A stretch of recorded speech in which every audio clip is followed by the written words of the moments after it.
Yeah, we're gonna go on the moon.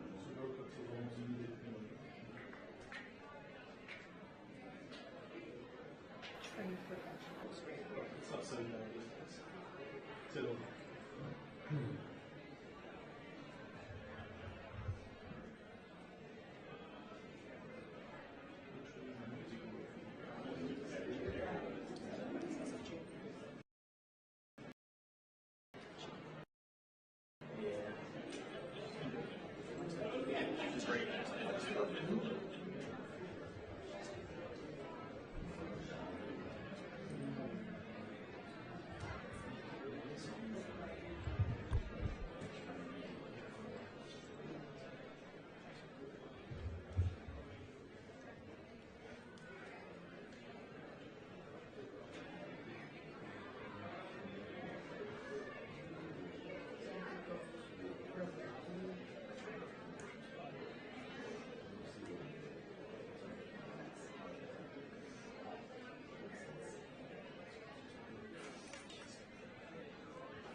Did Walker Barrett go in there?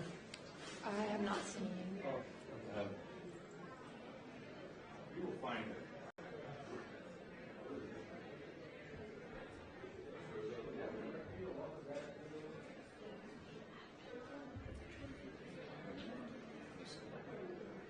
One.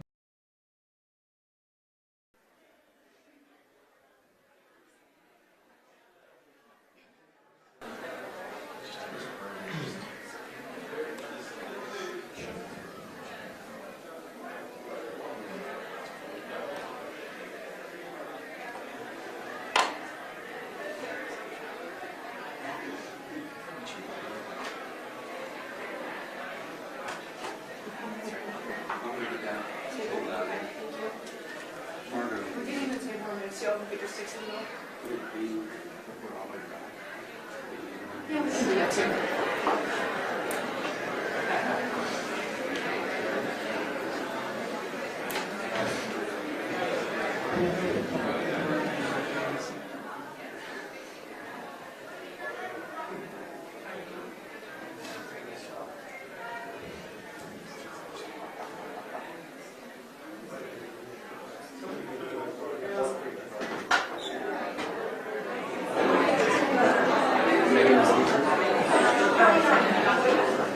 I'm sorry.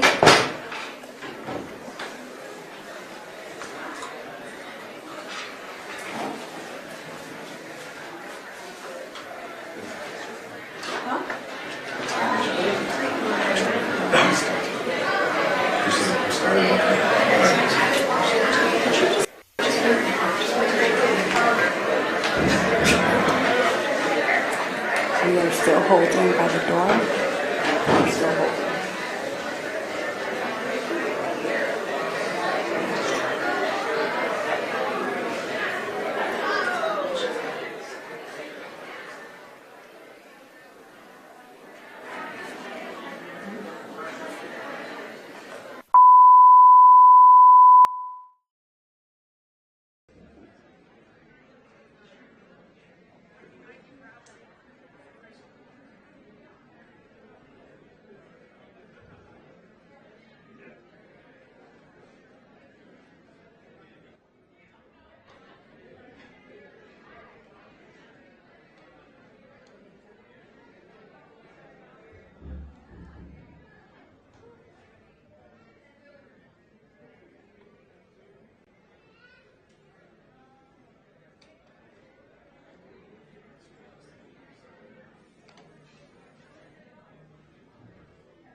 He asked me, is he committed? I said, yeah. Jeff?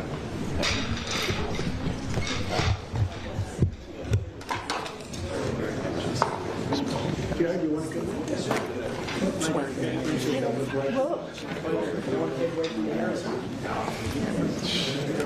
You're a hero. What you've done is, right? No, what he's done is pretty amazing. In human space exploration and innovation. Hello, everybody.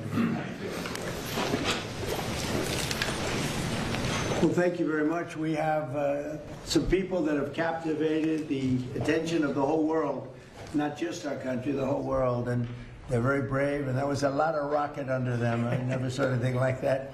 We were talking about it. It's I don't know how they do it. I wouldn't want to do it, but it takes people like this to make our country great. And again, I've never seen anything. Everybody I knew, they wanted to see the launch, and they especially wanted to see a successful landing. And Jared, I want to congratulate you, what you've done at NASA.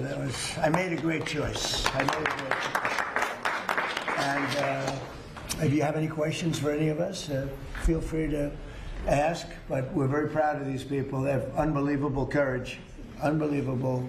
A lot of other things too, by the way. To get in there, you have to be very smart. You have to do a lot of things physically good.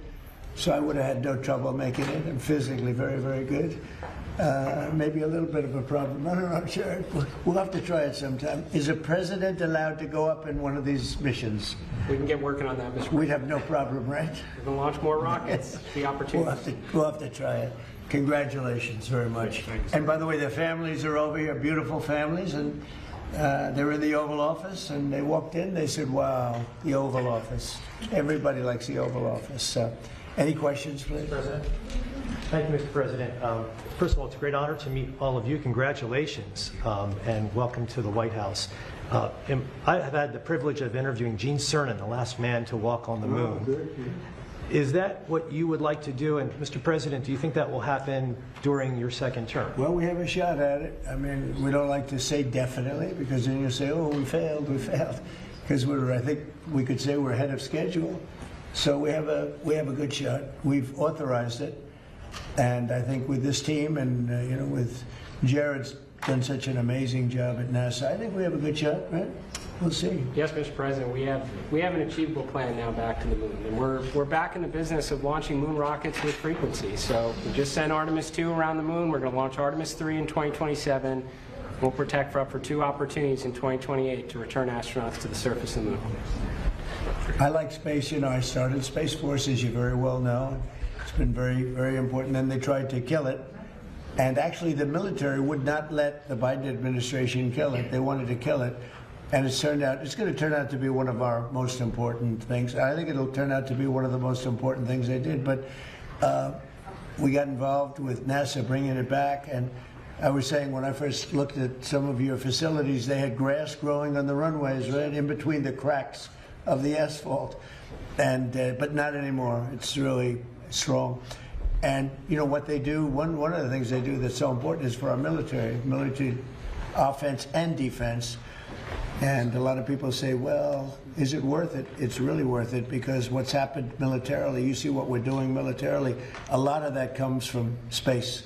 So it's been pretty great. Good question. Yeah. Thank you, Mr. President. I have 2 questions for you. First, on the topic of space, do you have an update on the UFO files and when we're going to be seeing those? Well, I think we're going to be releasing as much as we can in the near future. For some reason, and I guess it's just a reason that's been in the minds of people for a long time, that is such, they want to find out about the UFOs. And anything having to do with UFO or related material, and we're going to be releasing a lot of things that we have. And I think some of it's going to be very interesting to people. I've interviewed people, my first term primarily, but I interviewed some pilots, very solid people, and they said they saw things that you wouldn't believe. So you're going to be reading about it. Yes. Sir, you spoke to Vladimir Putin not too long ago. Did you talk to him about today? Did you talk to him about progress in the space area, and what else did you talk I didn't talk about space. No, I talked about Ukraine, and I talked a little bit about Iran. I talked about a few different subjects, mostly about Ukraine, and we had a very good conversation. I think we're going to come up with a solution relatively quickly, I hope. What does he want I to do? think you'd like to see a solution, I can tell you, and that's good. What involvement does he want to have in the Iran situation? He told me he'd like to be involved with the enrichment if he can help us get it.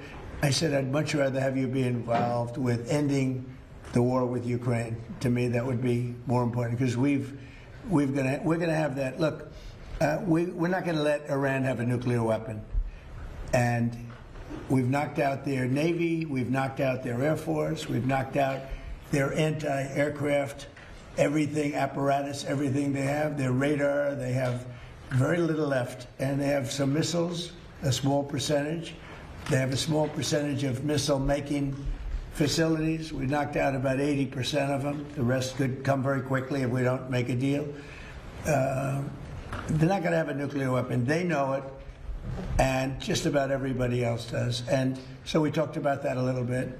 He doesn't want to see them have a nuclear weapon either. But I had a long talk with President Putin. I suggested a little bit of a ceasefire, and I think he might do that. He might announce something having to do with that. Did he announce it yet? No, but I was wondering, I was just going to ask you. No, I asked him about, even if it's a little ceasefire, there's so many people being killed, it's so ridiculous. Yeah, thank you, Mr. President. In light of today's Supreme Court ruling on the Voting Rights Act, do you want Republican states in the South to look at redrawing congressional districts before I the don't know, you have midterms? to tell me, when did the ruling come out? I've been with the astronauts, I've been with contractors because we're trying to get the ballroom built Yeah. ahead of schedule. It's right on schedule. It's ahead of schedule now. I want to keep it that So the way. ruling came out today. And I was also with commissioning some people, but one of, David Warrington's son, I don't know, you know David, everybody knows David. He's got this incredible son, so he was just sworn in, so we had other things. Tell me about what happened. Well, some think that the ruling could create more Republican-held congressional seats in the South. That's good. Yeah. Would you That's the want them- kind of ruling I like. Would you want them to When did proceed? that happen? Well, the Supreme Court ruled on it this morning. Really? Is that right? You tell me about the ruling. Well, I have a question. This is Mr. CNN President. fake news. On your call with President Putin today, do you think the war in Iran ends first or the war in Ukraine? Well, we talked more about the war in Ukraine, but he would like to be of help. I said, before you help me, I want to end your war. So we had a good talk. I've known him a long time. I think he was ready to make a deal a while ago. I think some people made it difficult for him to make a deal, but we talked more about Ukraine. But which war do you think ends first? That's an interesting question. Coming from you, that's very interesting. Which war would end first? I don't know. Maybe they're on a similar timetable. I think Ukraine, militarily, they're defeated, okay? You wouldn't know that by reading the fake news, but militarily, look, their Navy. So they had 159 ships. Every ship is right now underwater. Typically, that's pretty good. What do you think, Jared? I mean, it's going to be hard for them to make a naval comeback. Okay, now they have an Air Force. Every one of their planes has been shot down or has been decimated. They have missiles, about 82% are gone, and they have drones, and most of them are gone. Most of the factories are mostly gone, and we have tremendous anti-drone equipment now, between lasers and that new, very special machine gun that knocks them out of the air like flies. And we use bullets instead of $1 million, missiles to knock out a $30,000 drone. So I would say Jared would tell me that with everything you just heard, typically we're in pretty good shape. And in addition, their economy is crashing. Their, as you know, their money, they call it their money, they don't have a name for it. Their money is valueless. They've got inflation that nobody's ever seen before. Other than that, I think they're doing quite well. If you read the New York Times, you'd say they're doing wonderfully because it's fake news. Or if you watch CNN, I mean, you cover it all the time. Do you think they're doing well? Do you think they're doing well where they have no Navy, no Air Force, no anti-aircraft apparatus, other than what they may have put there? They may have brought in some light stuff during the ceasefire, and we know exactly where it is, so it'll be knocked out within the first 15 minutes. You're about to Mr. President. Thank Yeah. you very much, Mr. President. I want to go back to the Supreme Court ruling on the Voting Rights Act. I know you said you haven't seen it. When in did it come detail. out, just now? No, it came out this morning, but basically very much narrows the Voting Rights Act. Was it and considered a win for a who? win for Republicans. I love it. absolutely. But my question... This is a very good, we can end this news conference right now. I want to read it. My question Wow. for you, Mr. President, is that some Republican governors have not responded in terms of what they're going to do. I guess early voting, for example, in Louisiana Republican governors, what? Republican governors. What about it? Early voting begins Saturday there, for instance. Should they redraw the map in the next couple of I would. I mean, it depends. I mean, some states don't need to redraw, and some do. I mean, I know what the concept of the ruling. I just haven't seen the result. Yeah, I would say generally, I would think that they would want to do it. Some are greatly helped, and some, you know, it didn't make much difference. Yeah, I would say they would do that. They have time to do it. Yeah, please. Thank you, Mr. President. I wanted to ask you, there's a lot of drama on the House floor today. Several bills were stalled, and a rule took 2 hours to pass today, and there's still some tension over the Farm Bill. Do you think that you need to get more involved legislatively on Capitol Hill? Well, we want the Farm Bill. The Democrats don't. We want security, okay? We need security. We want security. The Democrats don't think we need security. They actually do, but they suffer greatly from Trump derangement syndrome, like at levels that nobody's ever seen. They're sick people. There's something wrong with them. They don't want to pay anybody for security. They don't like ICE. They don't like Border Patrol people. They don't like the people that keep us safe. You know, when they ran this, they let 25 million people into our country, and many of those people were from prisons.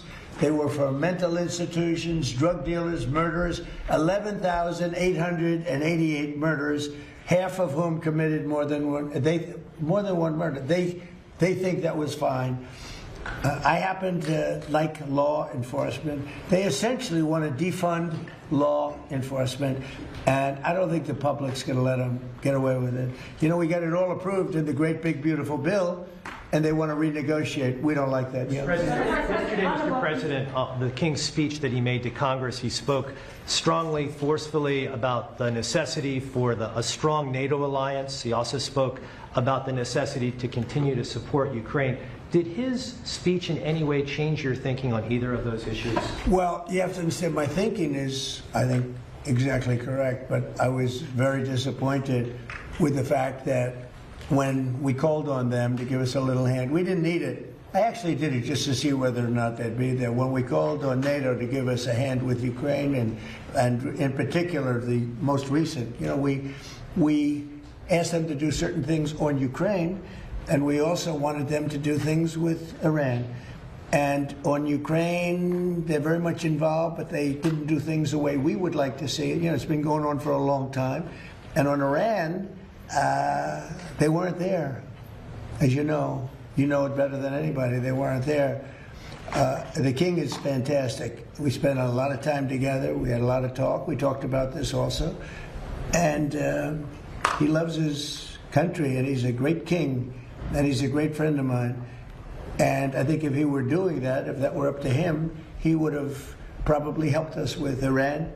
He would have followed the suggestions we made with respect to Ukraine, because, you know, we have some disagreements on Ukraine, and not having to do with NATO so much as European countries.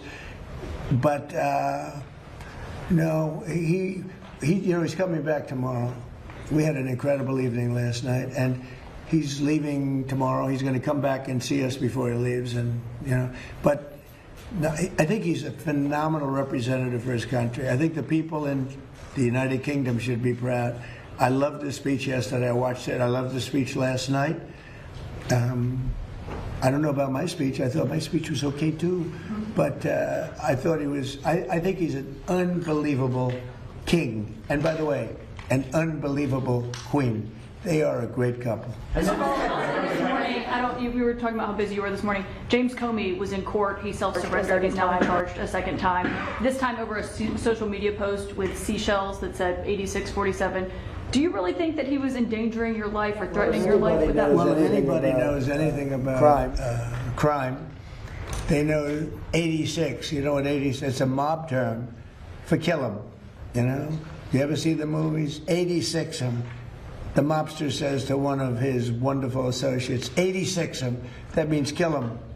It's, I think of it as a mob term. I don't know, people think of it as something having disappearing, but the mob uses that term to say when they want to kill somebody, they say 86, the son of a gun. I'm trying to keep the language nice and... Take your time. Did you really think your life was in danger? Because that's the argument. You know, based on what I'm seeing out there, yeah. Seashells. The people like Comey have created tremendous danger, I think, for politicians and others. Comey is a dirty cop. He's a very dirty cop. He cheated on the elections. He tried to help Hillary Clinton, as you know. He dismissed a lot of things that he should have proceeded with. I wasn't involved, but he should have proceeded with. No, he's a dirty cop. He's a crooked man, yeah. Mr. President, you just described there's been disagreement between the U.S. and Keir Starmer on support for Iran. Did your visit with the king smooth that over or create any more? My visit with the king really was just, it was extraordinary. I mean, he's an extraordinary man. He's an extraordinary person. And yeah, it helps from the standpoint that, you know, when you like the king of a country so much, it probably helps your relationship with the prime minister. But, you know, in that case, the prime minister, I said, do you want to send a little help?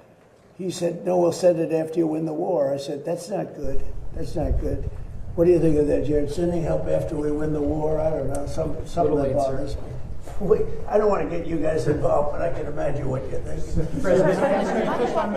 The United Arab Emirates, the UAE, they pulled out of OPEC. Yeah, what do you think about that? I think it's great. I think it's great. I know him very well, Mohammed, and very smart.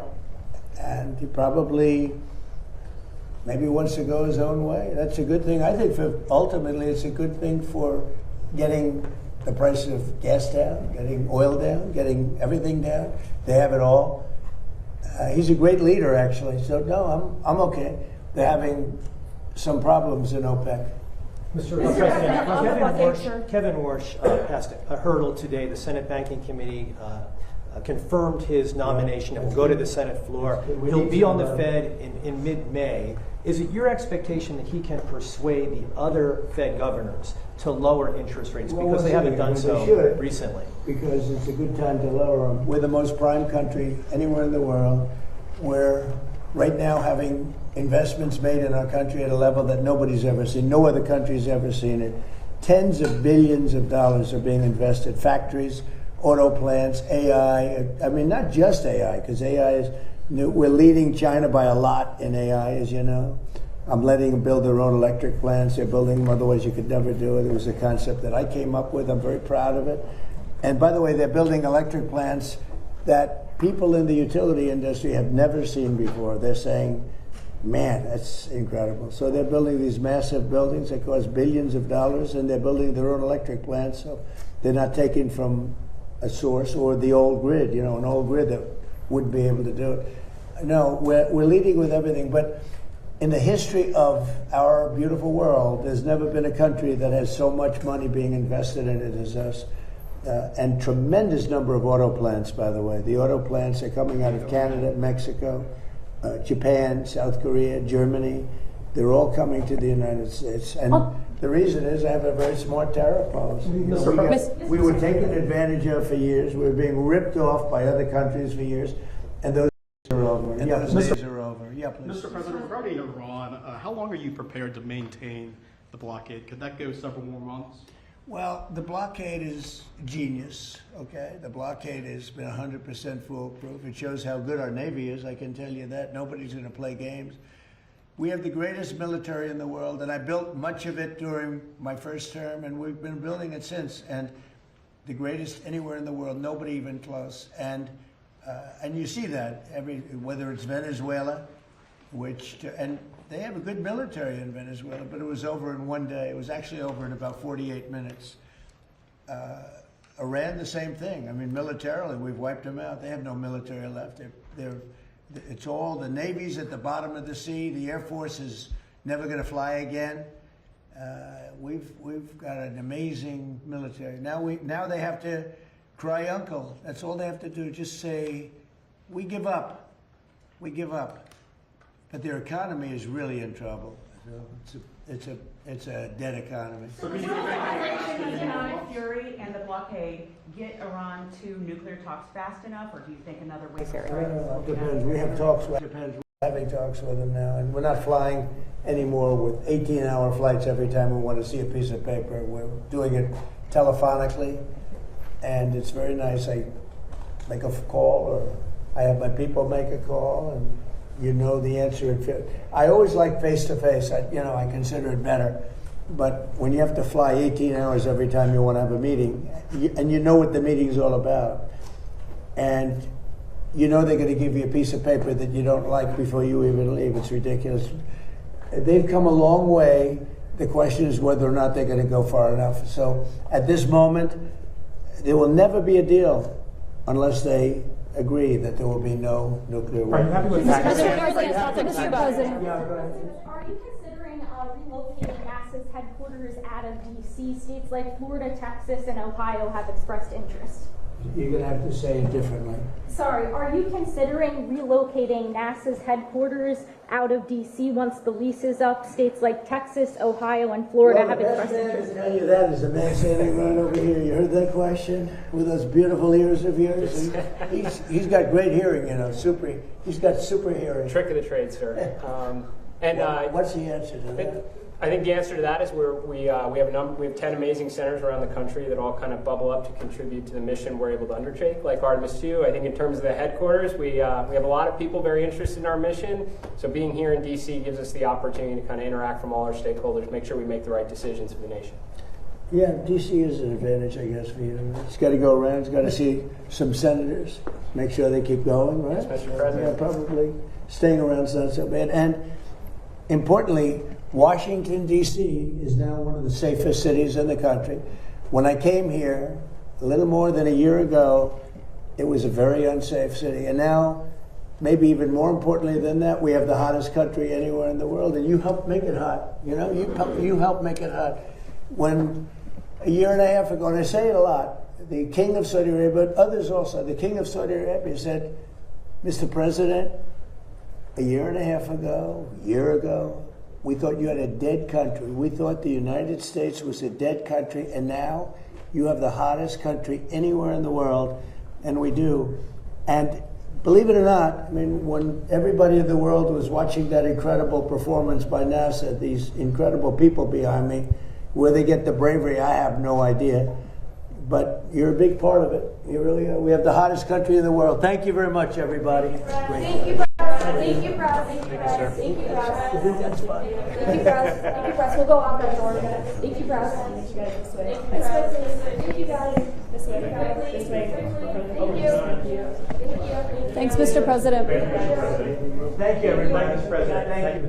How do you like the new walkway? Good, huh? Very impressive. Good job. Thank you. Good job on television, you did too. Thank you, sir. Very impressed. So anything I can do, let me take it back. I have a special